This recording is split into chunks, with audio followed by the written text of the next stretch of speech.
Okay, I just got back from a month-long trip of visiting national parks all across the western United States.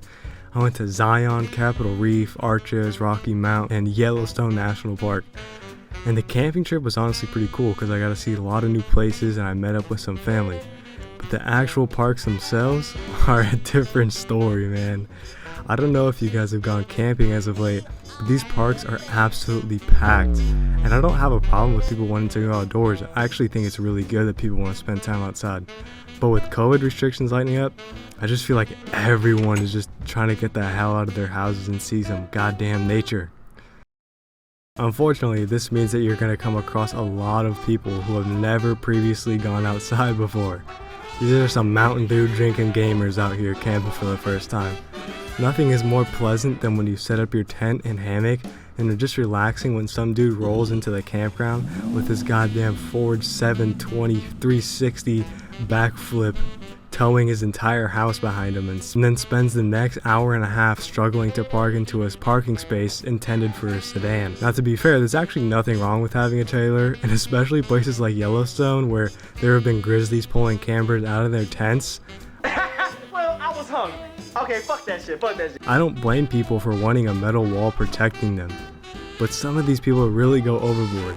Some of these people will build a massive fold-out porch with all their chairs and set up a projector and everything just to sip Mountain Dew, listen to Luke Bryan, and yell at their small hairless dog every 5 minutes to shut up when it barks at chipmunks. Isaac, shut the hell up! So once you set up your campsite, most people want to go out and see the attractions and do some hikes. And honestly, this is also fine. That is, if you have a bunch of grown adults you're camping with. On my 1 month camping trip, I saw so many families with super young kids. Some of them bring like babies. And babies are actually cool, because they normally just chill in the weird backpacks meant for carrying kids. No, the problem arises when parents decide to bring their Fortnite-loving 8-year-old to a national park. And I'm speaking from experience because I was that kid. I just like Minecraft instead of Fortnite. I actually appreciate my parents taking me camping at a young age and exposing me to nature. But bringing a young kid to a national park is just asking for problems. These kids have the attention span of a moth. Like, as a kid, you just want to do a bunch of random stuff, and the attention span really isn't that long. So naturally, parents decide to bring their kids to national parks, where the only thing to do is take long hikes all day. So obviously the kid is going to get bored, right? And they're just going to start jumping off rocks and do other dumb stuff.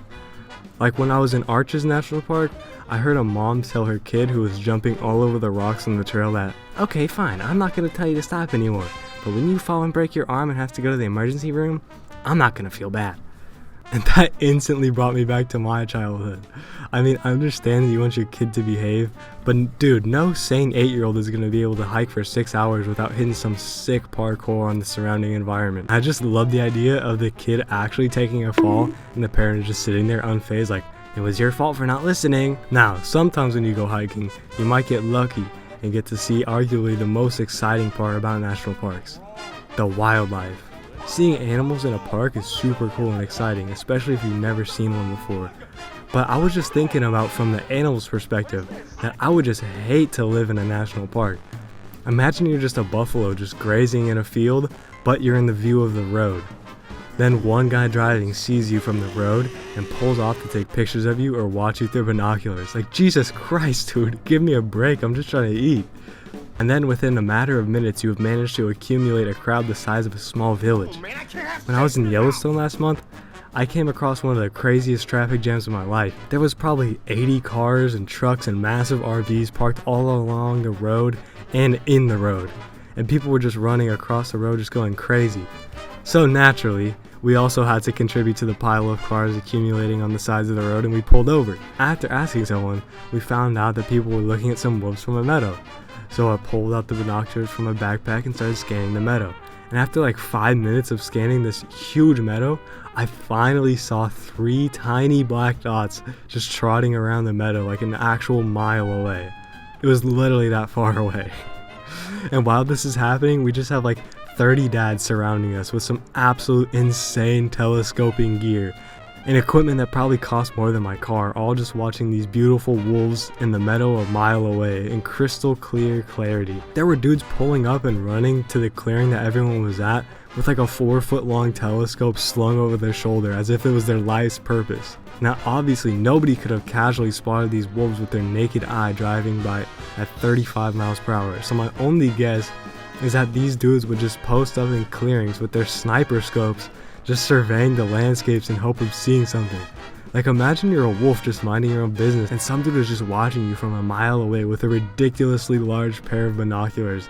And soon you have like 30 more of these same guys just peering at you, watching you take a dump in the woods. Like Jesus man, these poor animals can't get a break.